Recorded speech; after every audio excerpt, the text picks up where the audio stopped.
The 2019 Financial Literacy and Opportunity Week is themed Financial Literacy and Inclusion in the Digital Age. As you know very well, that the mobile penetration has changed a lot in terms of lending, a lot of information on financial inclusion, but there is very little education. When we also look at information and data coming on financial inclusion in the economy, you realize that it's the chamas, it is the SACCOs that are doing a lot. Yet things like governance, when you look at those that are regulated and those who are not regulated, they face challenges, but they are addressing real problems. The language of money is something that is important. We actually connect and have ways of ensuring that the members of the public are able to see that they also have a role and a contribution into the space. Financial planning is the art of implementing strategies that help you reach your financial goals, be they short-term or long-term. And I'll tell you for sure, when you look at that definition, it looks so simple, it looks so easy. But I'll tell you from practice, even with my own personal financial planning, this is not easy. It's a day-to-day decision. It's a day-to-day, because it eats into your convictions. One of the biggest stages in financial planning is identifying financial goals. Financial goals are very critical because they tell you where do I want my finances to be, okay? And that's where you start now defining. Short term could be in the next 2 years. Long term could be in the next 5 years.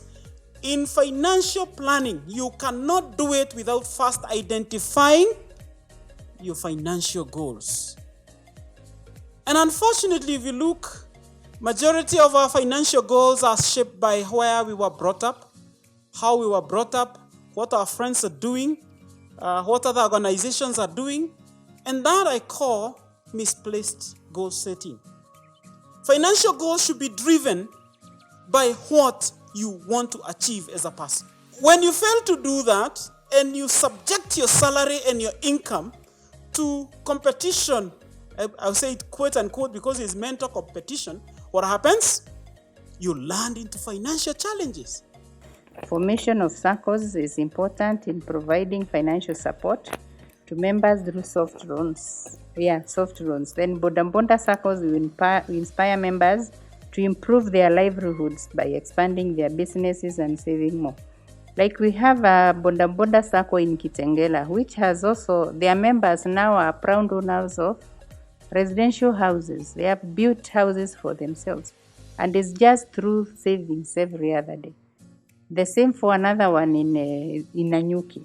They are doing big businesses. So these Boda guys, if they are well organized, they are quite a number. Those are just two I've highlighted. So this we have been able to promote. We are nurturing them. We are giving them finances. We are training them and doing all what is possible to see that they succeed. The average age of the country is 18-19. We are basically a youthful country. There is a lot of YOLO. You only live once. And the whole issue that young people don't want to save, you give them, if you take their money to SACCO, they say, I want to spend my money now. What targeted programs to really move and appreciating that, moving these people to a saving culture? I'd want a discussion there. And what can we do? For us, Cusco, we deal with the SACCOs themselves. Then SACCOs deal with individual members. For these SACCOs, they have various products. You can walk in there and access any savings product that you want, and you are going to earn interest. Even if you had quite some junk of money, you'll also negotiate. You have a negotiating power to even fix that money for whatever period, and you are going to earn income. So any SACCO regulated, just walk in there, then see what they have, and you can start saving. But the issue is this information available to all of us?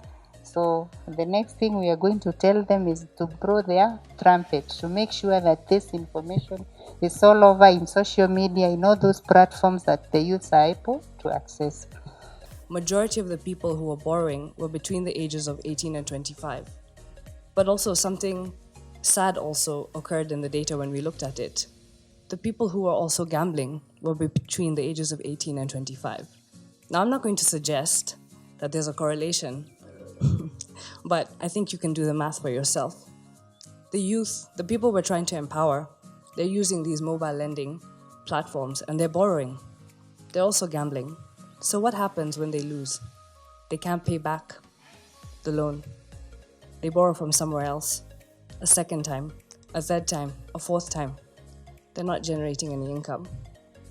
So I think the point I'm trying to make is mobile lending came into the picture to solve a problem, to give the unbanked, to give those who don't have access to credit an opportunity to get into the system. But now that we have so much technology in this digital age, so many other things competing for our attention, we decided to use it for something that wasn't to our benefit. So where's the problem really? When you get money, digital money, on your M-Pesa, you spend it. How many of you go back and look at your M-Pesa statement to see where you spent your money? Honestly. If you know where you're spending your money and now you're aware, I can give you the financial literacy program that's tailored to you. Not for everybody, because you're spending your money on different things, right? You're an individual. And I can't treat everybody here exactly the same. So I want to give the opportunity to you to say, hey, this is where I am. I'm in a lot of debt, or I'm a gambler. And it's okay. It's not a taboo. You need to be able to confront your money issues and have an intimate relationship with it. We're encouraging young people to start saving and to develop that culture. It requires a lot of discipline and a lot of consistency. There are challenges on the way. For example, competing wants and needs, but we need to overcome this. And also the issue of budgeting.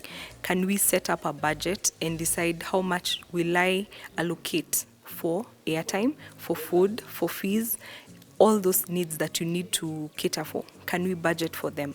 Yes, and we're also very happy for the Financial Literacy Week because it's an opportunity to have a conversation about saving, about managing our finances and issues that concern us, taxation.